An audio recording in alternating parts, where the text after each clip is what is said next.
minasyaitonir rajim. Bismillahirrahmanirrahim. Assalamualaikum warahmatullahi wabarakatuh. Alhamdulillahi rabbil alamin wa bihi nasta'in ala umurid dunya waddin. Wassalatu wassalamu ala asyrafil anbiya'i wal mursalin wa ala alihi wa sahbihi ajma'in. Subhanaka la ilma lana illa ma 'allamtana innaka antal alimul hakim. ولا حول ولا قوة إلا بالله العلي العظيم ولا حول ولا قوة إلا بالله العلي العظيم ولا حول ولا قوة إلا بالله العلي العظيم أما بعد. Yang saya hormati Tuan Haji Abdul Karim bin Ma'asil selaku pengerusi Masjid Al-Akram Datuk Keramat, yang berusaha Ustaz Ali Fikri bin Zainuddin, Ketua Imam Masjid Al-Akram Datuk Keramat, yang dimuliakan penceramah jemputan kita pada malam ini, Imam Muda Ashraf. Selamat datang, ahlan wa sahlan wa marhaban Ustaz ke Masjid Al-Akram Datuk Keramat. Alhamdulillah. Seterusnya imam-imam, tuan-tuan imam, tuan-tuan Bilal, muslimin muslimat, para jemaah, bakal-bakal penghuni syurga Allah Subhanahu wa taala yang dirahmati Allah sekalian. Alhamdulillah, bersyukur kita ke hadrat Allah Subhanahu wa taala yang mana pada malam ini kita dirintiskan pertemuan oleh Allah Subhanahu wa taala untuk sama-sama berada di dalam majlis ilmu ini sempena ceramah khas Ma'al Hijrah 1442 Hijrah. Mudah-mudahan perhimpunan kita, berkumpulnya kita pada malam ini diiringi dengan keberkatan dan rahmat daripada Allah Subhanahu wa taala insya-Allah. Tuan-tuan muslimin muslimat yang dirahmati Allah sekalian, sebelum kita meneruskan acara ataupun majlis ilmu kita pada malam ini, suka saya ingin perkenalkan penceramah jemputan kita pada malam ini, iaitu dikenali sebagai Imam Muda Ashraf dan juga nama Muhammad Ashraf bin Rizwan, berasal daripada Tasik Gelugur, Pulau Pinang. Alhamdulillah, berasal daripada Tasik Gelugur, Pulau Pinang, dan sudah berkahwin, dan Ustaz merupakan graduan master di Universiti Melaya, dan insya-Allah Ustaz akan sama-sama berkongsi dengan kita berkaitan dengan hijrah pada malam ini. Mudah-mudahan sama-sama kita ambil perhatian insya-Allah. Jadi untuk tidak menyiasatkan masa lagi, saya dengan segala hormatnya mempersilakan Yang Berbahagia Ustaz untuk menyampaikan ceramah. Silakan Ustaz. Baik, auzubillahi minasyaitonirrajim. Bismillahirrahmanirrahim. Assalamualaikum warahmatullahi wabarakatuh. Alhamdulillah.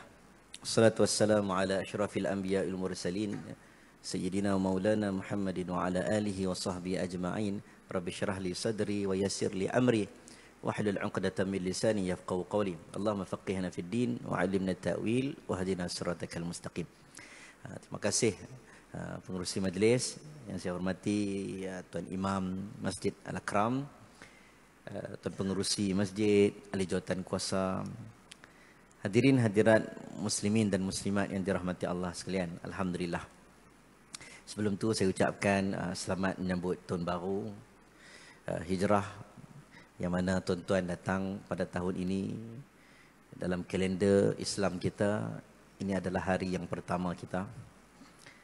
Semoga kita menyambut tahun baru ini dalam keadaan kita membawa perubahan baru dalam hidup kita, daripada buruk, daripada kasar kepada lembut, daripada pemarah kepada penuh kasih sayang, daripada orang yang cuai kepada orang yang rajin beribadat, daripada sesuatu yang buruk kepada yang lebih baik insya-Allah.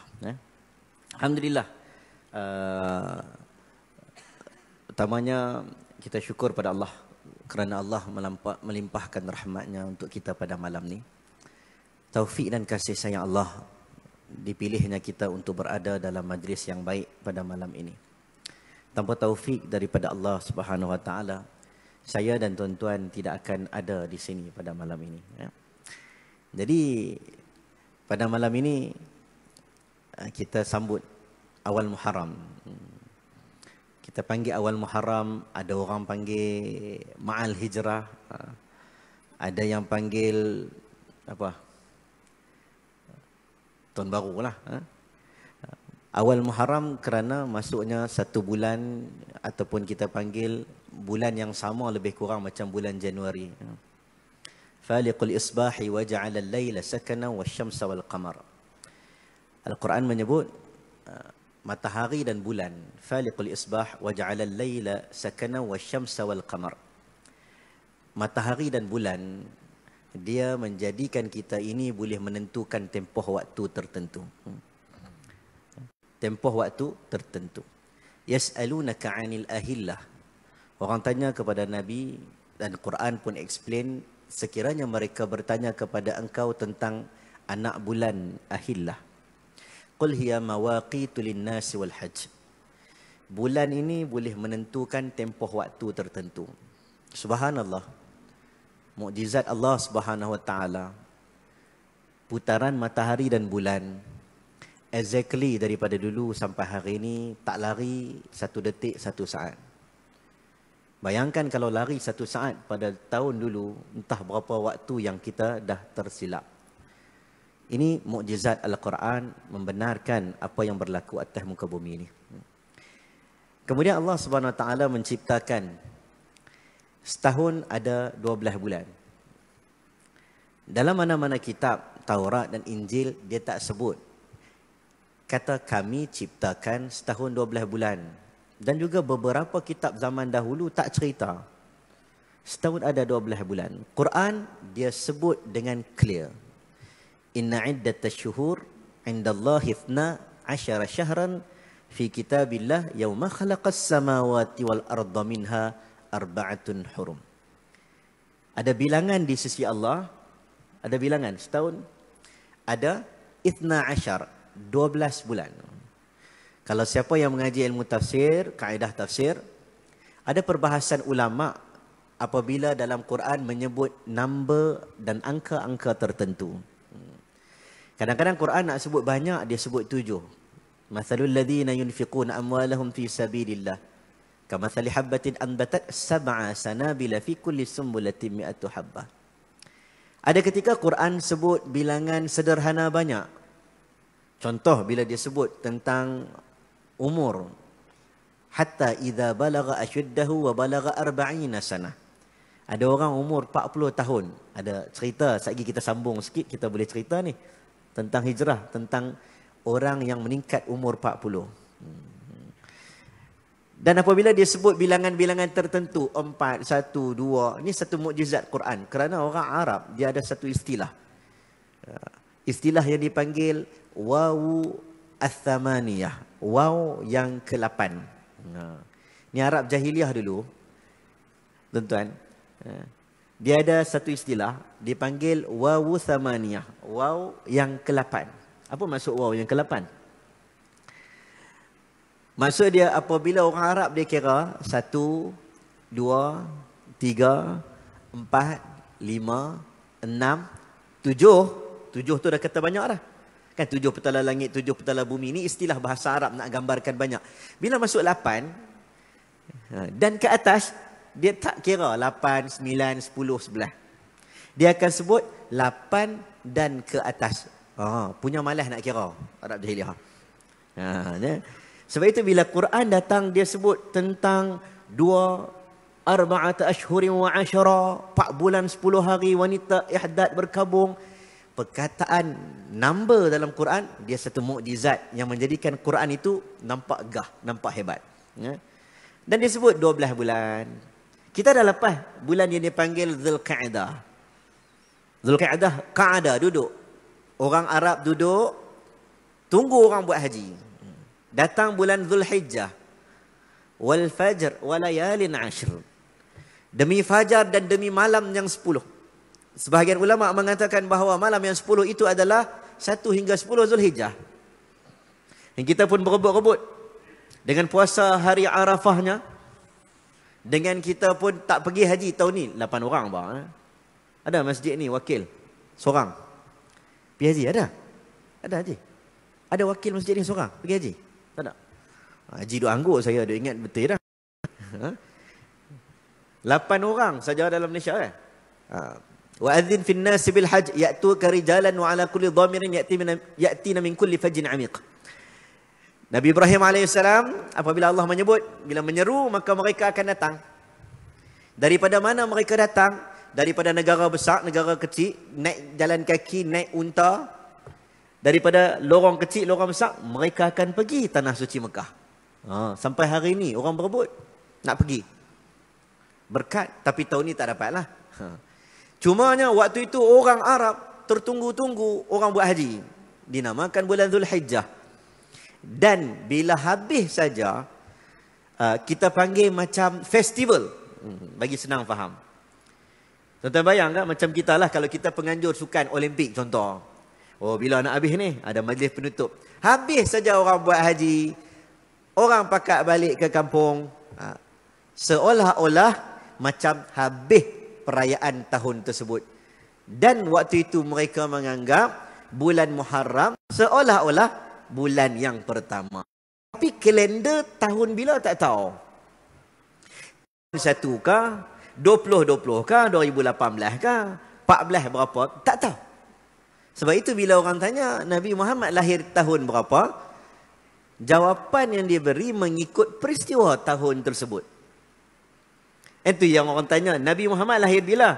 Tahun gajah. Sebab Abrahah serang Mekah. Tentera bergajah. Alam tara kaifa fa'ala rabbika bi ashabil fil. Orang tanya Abu Bakar lahir bila? 2 tahun selepas tahun gajah. Sebab dia tengok peristiwa apa yang berlaku. Itu cara orang dulu. Sehinggalah pada zaman Nabi pun tidak ada tarikh yang tertentu. Memanglah kalau kita bincang bab ulama berbincang tentang bila Nabi berhijrah, itu memang panjang perbincangan ulama, khilaf ulama. Ada yang kata bulan Rabiul Awal, bukan bulan Muharram. Ada yang kata bulan-bulan ini. Macam-macam pandangan ulama. Tetapi hakikat dia, pada zaman Umar Al-Khattab, maka apabila governor-governor pergi ke kampung, pergi ke daerah-daerah ni, dah mula dokumen, tulis surat pula tak ada tarikh. Ada yang hutang kata akan bayar tahun depan tu tahun bila? Jenuh. Saya bayar tahun depan tu tak tahu sampai bila-bila. Tak ada tarikh. Maka Umar melihat masalah besar untuk buat kalender. Dan berbincanglah di kalangan ahli lembaga pengarah, kibarus sahabah, geng-geng besar-besar, geng-geng orang-orang cendekiawan di kalangan sahabat. Bila nak pilih tarikh kalender Islam, dan mereka pun pilih tahun penghijrahan Nabi sallallahu alaihi wasallam. Lebih kurang tahun ke-10 daripada kenabian Nabi Muhammad sallallahu alaihi tahun ke-13 kenabian Nabi Muhammad sallallahu alaihi wasallam. Contoh kalau kita cerita sejarah memang panjang. Saya nak cerita bab hijrah ni tajuk dia panjang. Dia bermula panjang sebab cerita daripada sebelum hijrah Madinah ada hijrah ke Habsyah. Orang akan bincang tentang hijrah. Hijrah itu apa dia? Adakah hijrah itu pindah? Bahasa Arab kalau sebut pindah, intiqal. Intiqal. Kita semayang. Ada takbiratul ihram, ada takbir intiqalat. Betul? Takbiratul ihram yang pertama. Takbir intiqalat, takbir pindah rukun. Betul? Berdiri nak turun rukuk. Intiqal, pindah. Tapi hijrah bukan intiqal, bukan pindah semata-mata.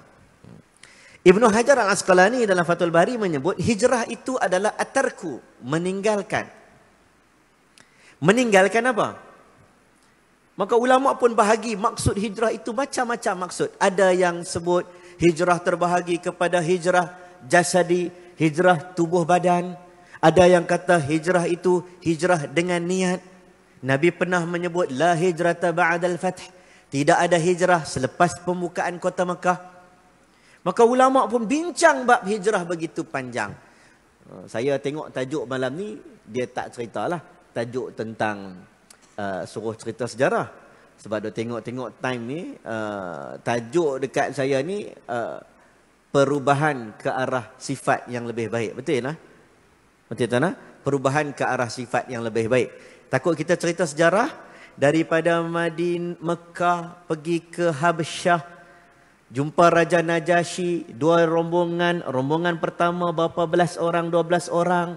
Termasuk Nabi, termasuk anak Nabi dan juga menantu Nabi Uthman bin Affan. Cerita lepas tu mereka dapat cerita, mai rombongan kedua pula datang, lebih kurang hampir 80 orang lebih.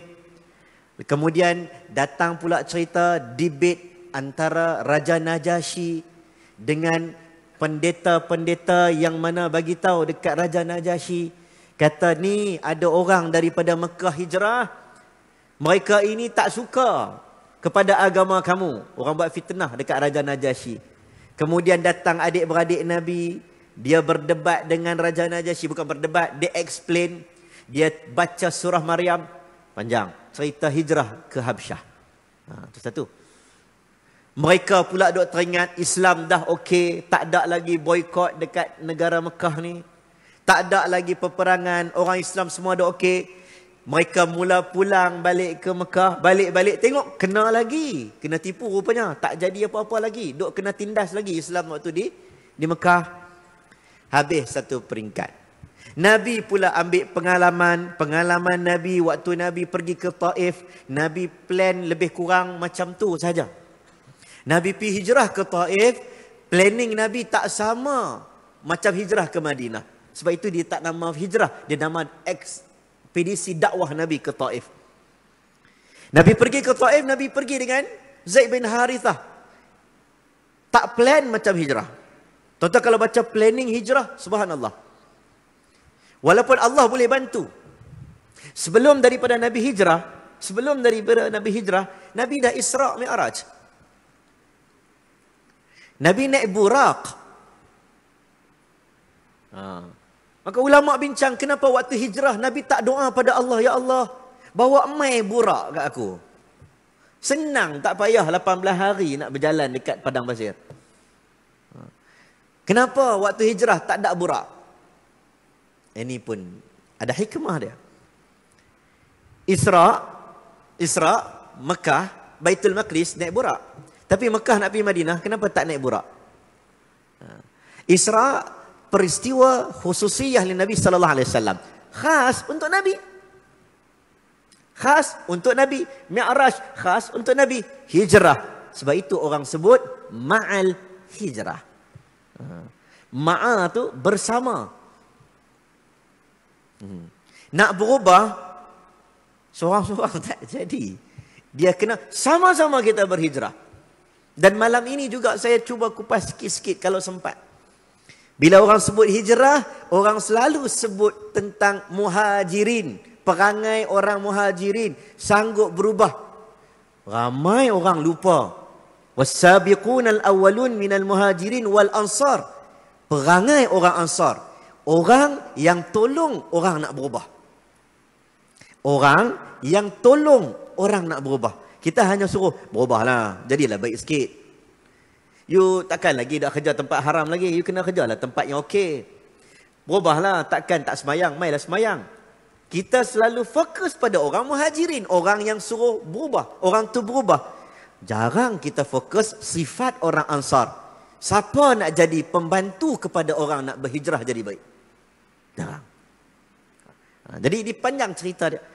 Perjanjian Aqabah berlaku. Perjanjian Aqabah berlaku kerana Nabi SAW dah ada pengalaman. Dah ada pengalaman pergi ke Taif, kena baling batu. Tak plan betul-betul. Sebab itu Nabi ada buat perjanjian Aqabah. Nabi angkat tangan sahabat-sahabat dari Madinah. Cerita As'ad bin Zurarah. Berjanji, ya Rasulullah, mai kampung kami tak ada masalah. Jaga engkau, kami akan pelihara engkau, apa yang berlaku pada mak ayah kami dan juga diri kami, begitulah juga kami akan pertahankan engkau macam mak ayah kami dan diri kami sendiri. Jangan buat perjanjian. Barulah peristiwa hijrah. Tak lama kemudian orang sikit-sikit duk pergi, sikit-sikit duk pergi. Nabi yang terlewat, dan saya rasa semua orang tiap-tiap tahun dengar dah cerita. Nabi pergi dengan kawan baik dia. Saya rasa semua orang cerita dah. Saya rasa pengurusi masjid pun dah tahu dah. Cerita ni selalu dah. Betul? Nabi pergi dengan kawan baik dia, iaitu Abu Bakar As-Siddiq radhiyallahu anhu. Jadi tuan-tuan, dalam waktu yang singkat ni, saya cepatkan cerita sampai ke Masjid Quba, sampai ke Madinah, khalas. Okey? Laju sikit lah.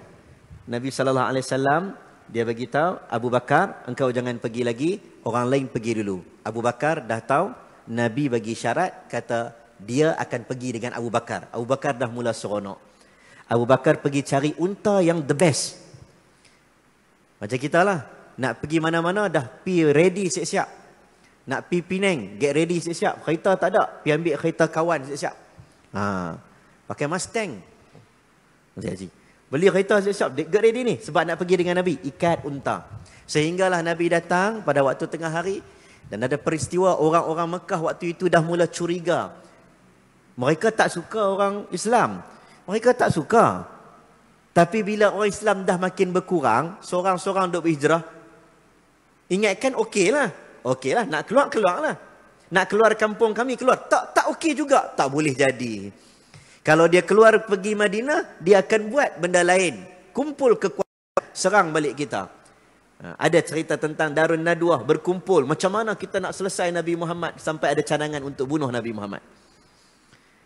Itu cerita Nabi Muhammad sallallahu alaihi wasallam duduk dekat rumah Abu Bakar As-Siddiq radhiyallahu an bersedia. Kalau tuan-tuan baca cerita tentang Abu Bakar As-Siddiq, hampir-hampir hijrah ini tak dapat lari daripada adik-beradik Abu Bakar, hamba abdi Abu Bakar. Semuanya Abu Bakar. Pembantu Abu Bakar, anak Abu Bakar. Abu Bakar banyak memberi jasa pada penghijrahan Nabi sallallahu alaihi wasallam. Sehingga Allah menyebut idhuma fil ghar idh yaqulu li sahibihi la tahzan innallaha ma'ana. Memberi syarat mereka berdua di dalam gua waktu Nabi hijrah. Tuan-tuan bayang, saya lupa dah, Madinah atas kan, Mekah bawah. Mana atas? Ustaz Fazal, atas bawah, mana tu? Cabah, kita katalah Madinah atas, Mekah bawah, contoh. Saya tak ingat mana satu atas bawah. Nak pergi Mekah, nak pergi Madinah. Sepatutnya kalau nak berhenti RNR, berhenti kat tengah-tengah. Macam kita KL nak pergi Johor, berhenti RNR Seremban. Contoh, logik. Tapi apa yang berlaku? Nabi plan pergi ke Gua Thur, idhuma fil ghar.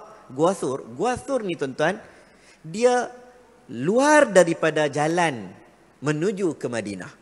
Dia terkeluar sikit. Contoh, kita KL nak pergi Johor, kita pergi patah balik RNR Rawang. Sebab nak elak kesan tapak kaki. Subhanallah. Perancangan. Berapa hari duduk dalam gua. Peristiwa yang menyayat hati, kasih sayang seorang sahabat pada Rasulullah sallallahu alaihi wasallam. Dan pergilah dengan Abdullah bin Uraiqid, dengan Amir bin Furaihah. Kemudian mereka berjalan sampai dekat Quba. Nabi ini orang tak berapa kenal sangat. Orang Madinah tak kenal sangat. Sehinggalah mereka lebih kenal Abu Bakar. Abu Bakar orang tua yang sangat dikenali. Korporat yang hebat. Abu Bakar As-Siddiq radhiyallahu anhu. Duduk di Quba sampai mendirikan salat Jumaat. Kemudian barulah masuk ke Madinah. Ringkas cerita lah, no? Sampai ke Madinah, orang duk tunggu 3-4 hari. Mereka keluar daripada rumah, tunggu Nabi Muhammad, tak sampai-sampai. Tunggu Nabi Muhammad, balik rumah, tunggu Nabi Muhammad, tak sampai-sampai. Sehinggalah satu hari datang seorang Yahudi, dia naik atas menara tempat tinggi. Maka dia pun nampak, ya ma'asyar, ya ma'asyar al-Madinah, wahai penduduk Madinah, ada jiddun yantazurun. Itulah seorang lelaki yang kamu tertunggu-tunggu akan dia. Dia tak dapat tahan, dia nampak benda viral. Benda viral dia nampak sebab dia orang pertama nampak. Padahal dia pun tak suka. Lalu Nabi Muhammad pun masuk. Mereka berebut-rebut menarik tali Nabi Muhammad, tali unta Nabi Muhammad sallallahu alaihi wasallam. Sehinggalah Nabi Muhammad sallallahu alaihi wasallam dia bagi arahan, aku akan bermalam dan berhenti ataupun menetap di rumah di mana unta aku berhenti. Maka unta Nabi sallallahu alaihi wasallam waktu itu jalan, orang tarik, seorang-seorang tarik usap unta Nabi Muhammad, pujuk supaya Nabi Muhammad duduk dekat rumah mereka. Maka Nabi Muhammad akhirnya untanya berhenti dekat rumah siapa? Abu Ayyub Al-Ansari. Nanti kalau baca bab ulama puji rumah-rumah antara rumah-rumah yang mulia dalam dunia. Salah satu ada ulama masukkan rumah Abu Ayyub Al-Ansari. Rumah siapa lagi? Rumah Jabir bin Abdillah. Sebab 3,000 tentera Khandak masuk nak makan bubur dekat rumah dia. Ni antara rumah-rumah yang ulama kata Allah berkat zaman dululah. Jadi bila mana Nabi sallallahu alaihi wasallam duduk rumah Abu Ayyub Al-Ansari, maka Nabi sallallahu alaihi wasallam waktu itu sebelum membeli tanah Sahal dan Suhail, Tanah yang mana waktu itu nak diwakafkan oleh Sahal dan Suhail, Masjid Nabawi. Nabi kata tak apa, Nabi beli tanah tersebut dan dibinalah Masjid Nabawi. Ketika Nabi sampai kat situ, Nabi sampai dekat Masjid Nabawi, sebelum daripada Nabi bina Masjid Nabawi, ada ucapan yang Nabi ucap yang ramai orang kadang-kadang terlepas pandang. Dia tak sebut ucapan Nabi Muhammad sallallahu alaihi wasallam. Dia kena sebut sebab ucapan ini satu ucapan yang membuatkan Abdullah bin Salam, ulama Yahudi, dia masuk Islam. Dia ada ulama Yahudi, Abdullah bin Salam. Dia kata, aku dengar ucapan ini simple tapi ucapan pemimpin besar, pemimpin kebenaran. Antaranya dia menyebut apa? Tut'imut ta'am, afyus salam, silul arham. Dia kata apa? Nabi kata apa? Buat makan. Buat makan. Kemudian afyus salam, taqra'us salam ala man arafta wa ala man lam ta'rif. Sebarkan salam. Kemudian Nabi kata silul arham, ikat balik tali silaturahim. Ada sebab 3 benda ni. Nampak macam simple, tapi kenapa? Sebelum suruh bina masjid, Nabi suruh jaga 3 benda ni dulu. Ulama bincang, macam kita masuk housewarming, masuk rumah baru, buat makan. Buat makan boleh erat tali silaturahim. Afyus salam, yang tak bertegur siapa boleh jadi bertegur siapa. Kemudian yang mana putus tali silaturahim, ikat balik. Nabi tahu apa guna bina masjid cantik-cantik, apa guna bina masjid tiang elok tapi hati bercerai-berai. Ya Nabi. Betul tak? Tuan kalau baca, ada tak masjid yang Nabi pernah bakar? Ada kan? Masjid, Nabi bakar masjid. Haji berani bakar masjid? Apa berani? Tak. Tapi arahan Allah. Arahan Allah untuk bakar masjid. Masjid darar, masjid dirar. Suruh bakar masjid sebab masjid itu dibina oleh orang munafik kerana nak ganggu masjid utama. Ada sebab, maka disuruh bakar. Dan imam tersebut, imam yang tak sengaja pun, sampai dia hidup zaman Omar, Omar tak bagi dia jadi imam. Dia tak bersalah, tapi Omar pun kata, kenapa engkau terima jawatan jadi imam waktu dekat Masjid Dirar? Saya nak cerita dekat sini, ucapan Nabi Muhammad, ucapan yang clear, memberi isyarat sebelum detik penghijrahan yang selalu kita cakap, kalau nak berubah, nak hijrah, bina masjid dulu. Bina masjid dulu. Saya betulkan sedikit. Betul, bina masjid dulu sebelum bina pasar. Nabi bina pasar kemudian. Tetapi sebelum bina masjid, Nabi ikat tali silaturahim terlebih dahulu. Baru jadi kuat. Duduk dalam saf, sawu sufufakum. Duduk dalam saf, semua saf yang satu, hatinya tidak bercerai-berai. Subhanallah. Itu cerita hijrah Nabi SAW. Tapi hakikat dia tuan-tuan, kita semua ada perubahan masing-masing. Kita tak disuruh dah hijrah Mekah Madinah. Tidak. Yang ada pada kita adalah kita nak ubah diri kita. Hakikat badan kita, kalau kita nak berubah ataupun tak berubah, badan kita sentiasa berubah. Setuju Pak Haji? Haji? Saya pun bukan imam muda dah, imam tua dah. Betul tak? 10 tahun dah. 30 lebih dah, dekat masuk 40 dah. Quran sebut satu-satu tentang hakikat kehidupan. Quran sebut tentang macam mana kita lahir. Quran sebut setelah kita lahir ada istilah nama sabiyun, kanak-kanak. Ada nama waladun, kanak-kanak juga. Ada nama ghulam, kanak-kanak juga. Ada nama kanak-kanak juga.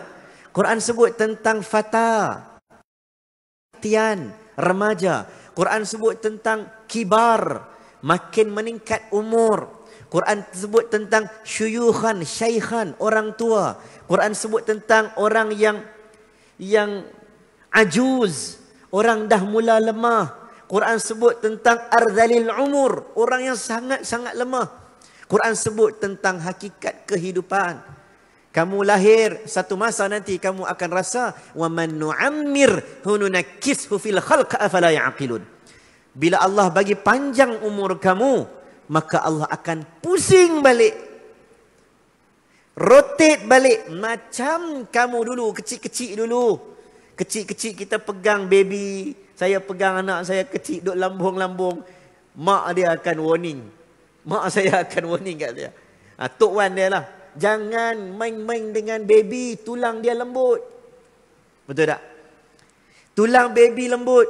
Bila malam hari kita duduk dengan mak kita umur 60, 70, kita urut kaki, dia pun cakap, jangan picit kuat-kuat, tulang mak lembut. Sebab rotate, nunakkisu fil khalq, pusing balik. Semua, saya dan tuan-tuan. Kalau tuan-tuan tak mau berubah, ada namanya kematian yang baghtah. Qad khasira alladhina kadzabu bi liqa'illah. Ada orang yang mendustakan pertemuan dengan Allah. Allah menyebut, hatta idza ja, sehingga datang detik waktu Allah ambil nyawa dengan baghtah.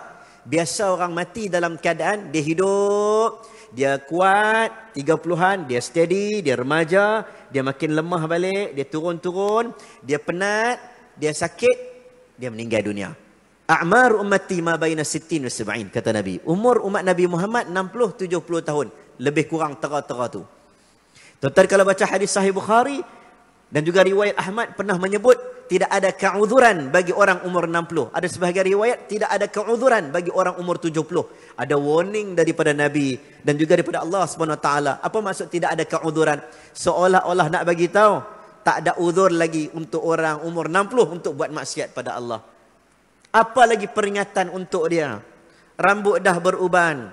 Hakikat manusia bila dah tua, tulang makin tak kuat, macam Nabi Zakaria, qala rabbi inni wahanal azmu minni washta'ala ar-ra'su shayba wa lam akun bidu'aika rabbi birabbika wa lam akun bidu'aika rabbi syaqiyya.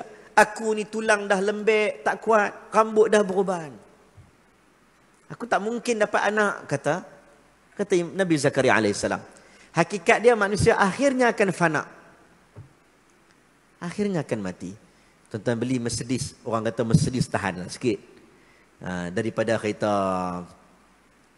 nak buat perbandingan pun takut juga sekali kata perbandingan dengan kereta. Contoh kan. Tuan-tuan beli kereta steady sikit. Kan? Orang kata, oh kereta ni tahan lasak. Tahan lasak macam mana pun, fana. Fana. Betul? Berapa banyak kerajaan yang besar-besar Allah kata, wa fir'auna dzil autad allatina taghaw fil bilad faktharu fiha al-fasad. Allah sebut tentang irama dzatil imad allati lam yukhlaq mithluha fil bilad. Subhanallah. Kalau tuan-tuan pergi ke Taj Mahal, kalau tour guide yang pandai, tour guide orang Islam yang pandai, dekat Taj Mahal dia keliling dia tulisan ayat Quran. Kat pagar-pagar tulisan ayat Quran. Masuk waktu dah kan? Tengok punya tak bukan ya? Tuan-tuan pergi, antara benda yang selalu orang akan suruh tengok, salah satu yang digemari oleh Shah Jahan dan Mumtaz, tiang yang ditulis daripada surah Al-Fajr. Allati lam yukhlaq mithluha fil bilad. Dalam Quran kata, kamu tak tengok kaum 'Ad dan kaum Thamud. Allati lam yukhlaq mithluha fil bilad. Apa dia? Satu teknologi yang tak ada lagi orang cipta sama macam benda ni. Jadi dia pun suka dengan tiang tertulis ayat tu. Sebab apa suka dengan tiang tersebut? Sebab nak gambar teknologi Taj Mahal tak mungkin orang boleh buat. Tak pernah orang buat. Tapi tuan-tuan, kalau Tuhan nak takdirkan hancur, akan hancur juga. Mailah mana kerajaan-kerajaan mana besar-besar, mana empire-empire mana. Allah boleh matikan bukan seorang, bukan dua orang, bukan tiga orang. Allah boleh matikan semua satu negeri. Allah boleh matikan. Saya ingat dekat sini mungkin ada orang Aceh. Dalam masjid ni mungkin ada orang Aceh. Saya pun ada keturunan Aceh tapi belah Lok Semawai ya. Kalau duduk kat rumah adik-beradik kita, dia kata, Ustaz turun daripada airport tu bandara mana? Bandara Aceh ke bandara Medan? Saya kata daripada Medan. Turun, saya naik kat naik atas. Oh, kenapa tak naik daripada atas? Nantilah, bila-bila saya pergilah. Dia kata, Ustaz, sekarang ni Aceh, bandar Aceh, macet. Sewaktu 2004 dulu, Aceh datang tsunami. Saya rasa seolah-olah tidak ada makhluk lagi akan hidup di bumi Aceh. Tapi hari ini lebih macet daripada itu. Wa yastabdil qauman ghairakum wa la tadurruhu syai'a. Allah bukan boleh mati kita seorang. Satu kereta aksiden Allah boleh matikan. Na'udzubillah min zalik. Satu negeri Allah boleh gantikan dengan kaum yang baru. Negeri yang baru yang boleh sembah akan Allah SWT. Saya nak cerita tuan-tuan, hakikat dia kita kalau tak nak berubah, kita akan tetap fizikal kita berubah. Itu je. Sama ada cepat ataupun lambat. Setuju? Sebab itu ada benda yang lebih susah daripada susah. Ada benda yang lebih susah daripada susah. Nama dia hijrah. Ada orang tuan-tuan, dia sanggup hidup susah. Sanggup hidup susah. Daripada dia berhijrah, ubah sikap kepada kehidupan yang lebih senang. Bagi dia, nak hijrah sikap lagi susah. Dan aku lebih reda duduk susah macam ni.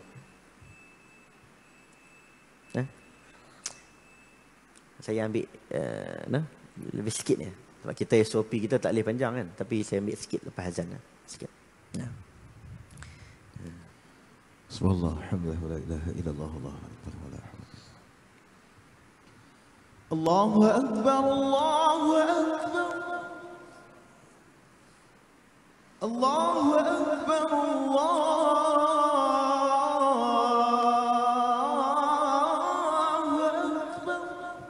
Allah akbar. Asyhadu an la ilaha illallah.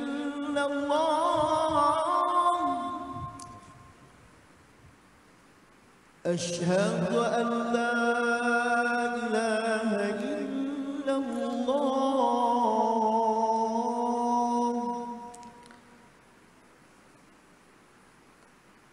Asyhadu anna Muhammadan Rasulullah.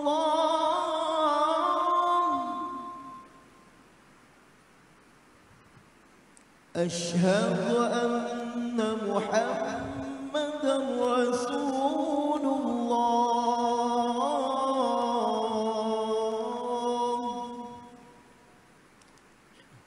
Hayya 'alas salah.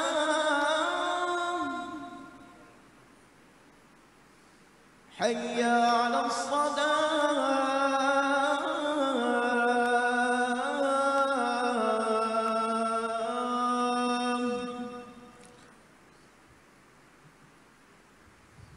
حي على الفلاح.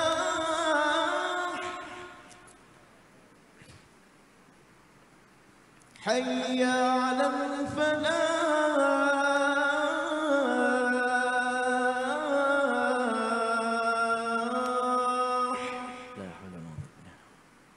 Allahu akbar, Allahu akbar. La ilaha illallah. La ilaha illallah wa la syarika lahu. Baik tuan-tuan. Inilah. Okey, baik. Sikit ya tuan-tuan. Okay. Tuan-tuan pernah tengok pernah pergi sarkas kan? Haji pernah sarkas. Dan ni tak ada lah no? Ada zoo lah. Zoo. Tengok gajah. Gajah. Ada orang ikat kaki gajah. Tuan dia tu dengan rantai besi. Rantai besi tu kecil ya. Kalau gajah tu lari sekali, rentap sekali, putus rantai besi tu. Tapi gajah tu tak lari. Perasan tak? Kan? Gajah tu jadi jinak. Jadi ya, dia suruh duduk, bangun. Kalau dia rentap sekali, boleh putus rantai besi. Tapi dia tak lari. Kenapa dia tak lari? Itulah yang orang panggil, orang psikologi panggil baby elephant syndrome. Tak tahulah penyakit apa, tak tahulah. Baby elephant syndrome. Maksud dia, rantai besi yang ikat kaki gajah adalah rantai besi yang sama ikat dia waktu gajah tu kecil. Waktu kecil, gajah tu duk lari-lari 3-4 kali, nak keluar daripada rantai besi tu, tak boleh-boleh. Tak boleh-boleh. Sebab badan dia kecil. Bila dia dah besar, kalau dia lari, boleh putus rantai besi, tapi dia tak lari. Sebab tuan gajah bukan ikat kaki gajah. Tuan gajah ikat minda pemikiran gajah. Selagi mana ada rantai besi dekat kaki, selagi itu aku tak boleh lari. Sama macam kita, jangan ada penyakit tu. Selagi mana aku ni dengan dosa banyak, aku tak boleh berubah sampai bila-bila. Aku ni mengaji, takat tu je, tak boleh pindah. Sampai bila-bila. Sebab dah ikat dekat otak. Ada orang tuan-tuan buat jahat, buat maksiat, dia rasa sampai bila-bila. Sampai bila-bila. Qul ya ibadiyalladzina asrafu. Katakanlah kepada hamba-hambaku yang melampau dalam kehidupan dia. Bahasa Arab, kalau sebut dosa tuan-tuan, dia ada macam-macam level. Ada sebut khata', silap. Ada sebut zulmun, zalim. Ada sebut dhunub, dhanban, dosa. Ada sebut mujrim yang lebih dekat dengan istilah jenayah. Ini istilah bahasa Arab. Bahasa Arab vocabulary paling banyak dalam dunia. Jadi dia beza-beza tu banyak. Tingkat-tingkat dosa. Ada tingkat paling tinggi nama israf. Israf tu melampau dalam buat dosa. Allah kata, "Qul ya ibadiyalladzina asrafu ala anfusihim la taqnatu min rahmatillah." Jangan putus asa pada rahmat Allah. Benda yang Allah paling tak suka adalah putus asa. Putus asa pada apa? Satu, rahmat Allah. Dalam surah Yusuf ada disebut tentang putus asa. La tai'asu. Jangan putus asa. Dan dikaitkan tai'asu itu dengan kufur. Kamu putus asa, kamu kufur. Saya pun mula cari, tengok dalam buku. Buka tafsir. Mana boleh putus asa kufur? Betul ke? Saya silap ke? Takkan putus asa kufur. Orang ambil SPM, gagal, putus asa, takkan kufur. Orang meniaga, tak jadi, gagal, takkan kufur. Apa kena-mengena putus asa dengan kufur? Rupa-rupanya ulama' menyebut, orang yang putus asa ini ialah orang yang merasakan segala dalam dunia ini, dia yang boleh selesai. Allah tak boleh selesai. Segala-galanya aku. Tak ada duit, tak boleh dapat duit sebab aku tak boleh dapat. Tak boleh dapat. Semua dia kata kat dia. Semua dia. Dia tak tahu kata Allah ada. Sebab itulah pada hari ni tuan-tuan, saya bagi dalam beberapa minit ni, saya ingat saya bagi terus amalan-amalan yang disebut dalam Al-Quran dan juga sebahagian disebut dalam hadis yang boleh bagi lonjakan untuk kita bangun dan berubah. Kita mulakan hari yang pertama hari ini, kita mulakan dengan tasfiyah, penyucian. Nak jadi benda baik, kena buang benda buruk. Mulakan dengan istighfar. Hari yang pertama tahun baru, mulakan dengan istighfar.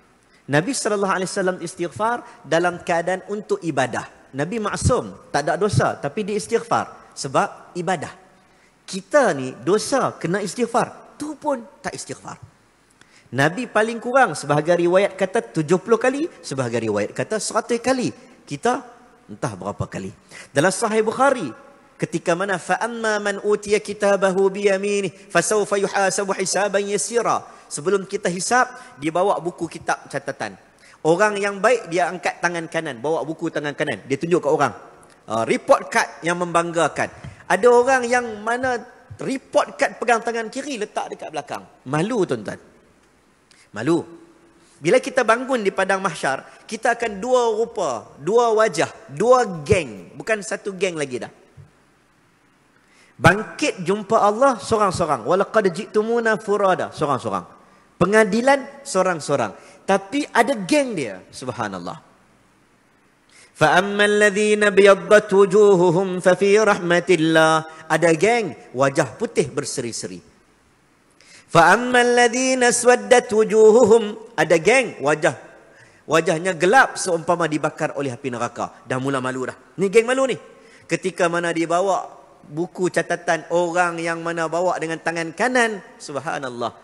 Dalam hadis sahih Aisyah menyebut, beruntunglah orang yang di mana dibuka catatan amalannya terdapat banyak perkataan astaghfirullah sewaktu dia hidup. Enggak, kita mula hijrah, mula dengan astaghfirullah. Nombor dua. Malam ni kita kempen, mana-mana tempat pun saya kempen, tuan-tuan. Nak hijrah kadang-kadang kita nak ubah dunia. Oh, kita punya impian tu besar. Kita rasa kita ni macam Mahatma Gandhi ya. Kan? Rupanya kita tak boleh ubah diri kita. Rumah tak boleh ubah. Suasana agama dalam rumah tak ada. Subhanallah. Tak ada suasana. Masalah kalau rumah tak ada agama. Rumah memang tak kena mengucap. Suasana agama tak ada. Kita kena plan. Nak berubah, kena suasana yang baik. Suasana yang baik salah satunya mula dekat rumah. Dalam rumah, saya bagi contoh. Saya selalu sebut, kena ada mihrab.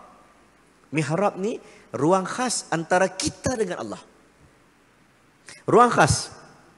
Tuan-tuan semayang qabliyah ba'diyah. Kalau tak sempat, semayang dekat rumah. Betul? Semayang sunat afdal di rumah. Kalau jauh, buat dekat masjid. Tapi kalau rumah dekat, Nabi buat dekat rumah. Di mana Nabi solat? Di situ.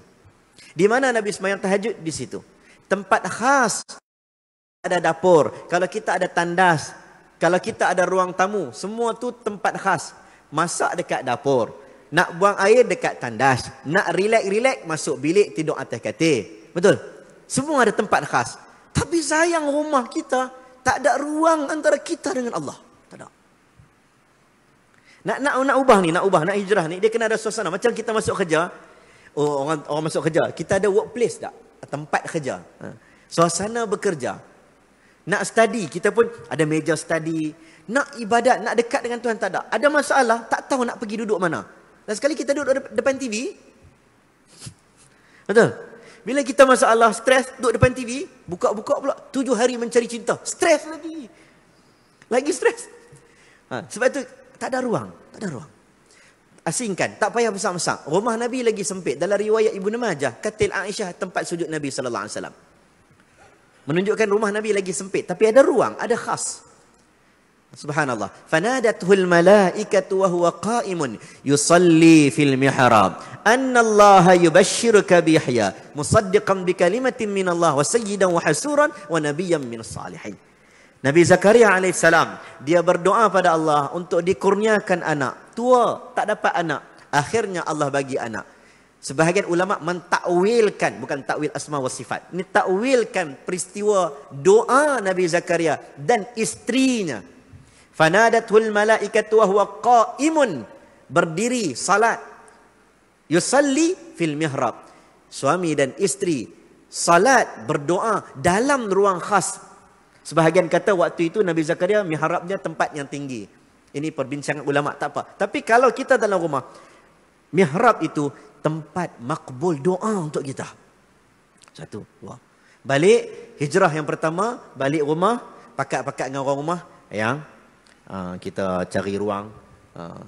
Kalau orang rumah kata, abang beli rumah barulah, yang tu dahsyat sangat tu. Kan? Bagi ruang, buat sikit dulu. Satu. Nombor 3, saya ingat tuan-tuan, selain daripada solat, banyak benda lagi, saya nak pesan banyak-banyak Quran.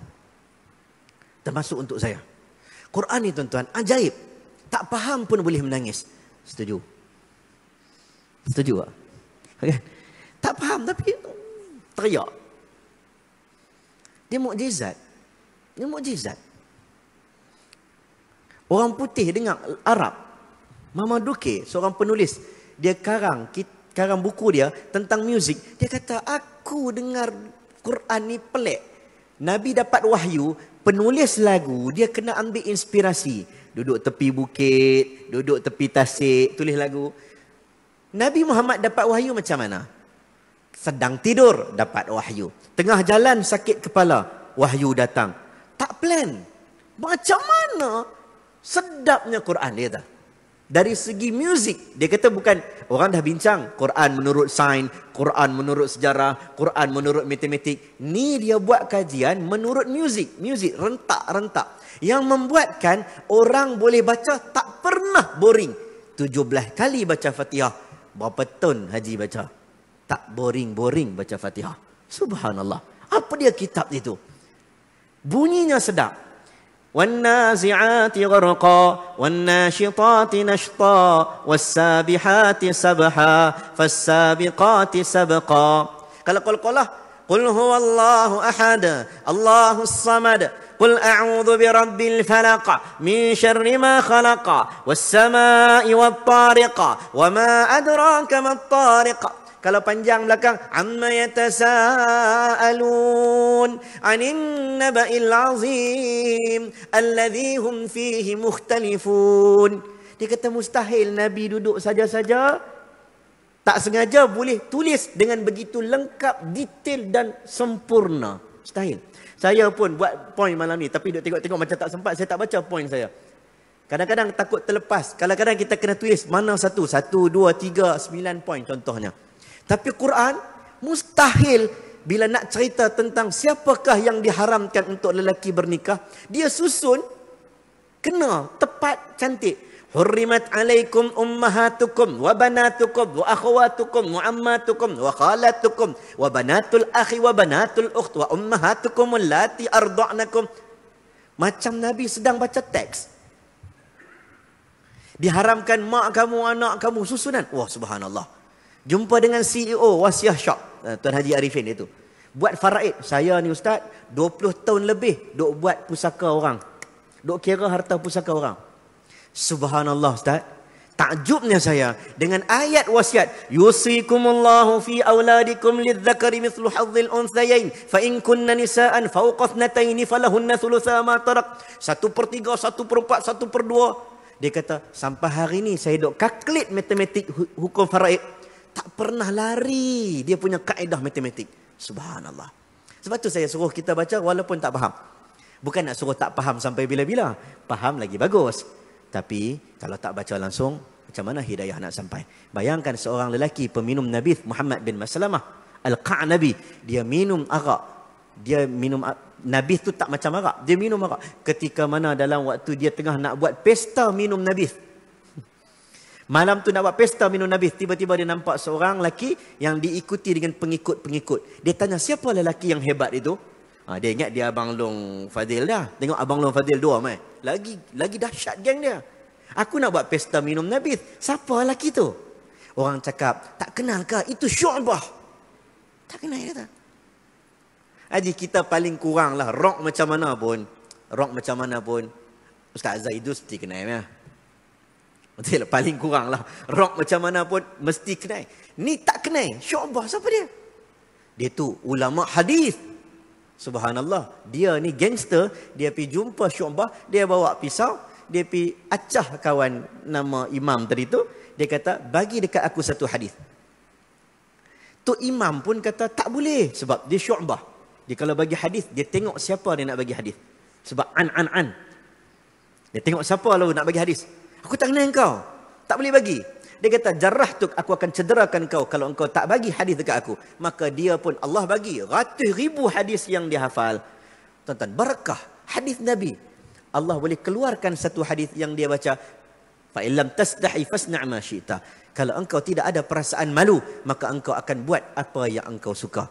Banyak-banyak hadis yang tu yang terkeluar. Dan dalam banyak hadis Kak Nabi ni dengar tak jadi baik. Gangster kampung, paling nakai dalam kampung, buat pesta arak. Banyak-banyak hadis, tapi Allah nak jadikan hidayah Allah itu luas, menjadikan terus dia terkejut. Terus balik rumah, pecah semua tong arak. Dia pergi mengaji dengan Imam Malik 20 tahun. Orang kata dia jadi imam hadis, dia pernah dengar tak lagi hadis daripada Syu'bah? Tak, aku dengar daripada Syu'bah satu je. Orang kata pelik. Satu, sebab siapa jadi imam hadis akan dapat banyak hadis daripada Syu'bah. Kenapa dia dapat satu saja? Sebab dia pergi mengaji, tak balik rumah dah.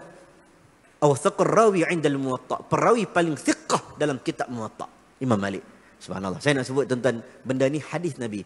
Kalau kita ada mihrab dalam rumah, paling kurang balik tuan-tuan belilah Riyadhus Salihin. Kalau jemaah tabligh dia beli apa? Dia beli Fadailul Amal. Kalau ada orang tuan-tuan nak beli buku hadis, balik baca. Semua orang, siapa-siapa pun, Quran baca, hidupkan suasana perubahan dalam rumah. Nanti kalau musim-musim lain ada ceramah-ceramah lain malam-malam ni tak boleh panjang-panjang tuan-tuan. Ceramah-ceramah lain, ustaz-ustaz akan cerita apa benda lagi yang boleh membuatkan kita akan ubah jadi baik. Kadang-kadang sebut la ilaha illallah. Nabi kata, siapa sebut la ilaha illallah boleh tingkat iman. Tengah-tengah duk problem tak nak berubah, duk saja-saja la ilaha illallah. Itu pun sebahagian dia juga. Banyak lagi amalan-amalan yang boleh tingkatkan tingkatkan kita punya iman. Insya-Allah masuk tahun baru ni, saya doakan kita semua tuan-tuan, saya dan tuan-tuan, kita berubah ke arah yang lebih baik, kerana umur kita makin meningkat, kita pun dah makin tak larat, kita duk rasa kita kuat. tapi sebenarnya kematian lebih hampir dengan kita. Kata Imam Syafi'i, ketika orang sedang seronok-seronok kiri kanan depan belakang, dia tak sedar kain kafan dia sedang ditenun. Kain kafan dia sedang ditenun. Tak tahulah kat mana, China ke, Kelang ke, tapi sedang ditenun. Tapi orang sedang seronok-seronok. Orang buat dosa itu ramai, kata Imam Ghazali. Orang masuk neraka bukan sebab orang itu buat dosa, tetapi orang masuk neraka kerana orang itu tak sedar dia berdosa. Kalau dia sedar dia berdosa, dia mesti akan astaghfirullah. Kalau dia tak sedar, dia buat apa? Dia akan pergi mana-mana, dia rasa dia betul, dia kuat, dialah pandai, dialah alim, dialah baik. Dia rasa dia tak berdosa. Orang semua salah, dia tak ada salah langsung. Yang tu bahaya, kata Imam Al-Ghazali. Wallahu alam, yang baik datang daripada Allah, yang lemah daripada diri saya sendiri, hakikatnya dua-dua daripada Allah Subhanahu wa taala. Assalamualaikum warahmatullahi wabarakatuh. Subhanakallah bihamdika.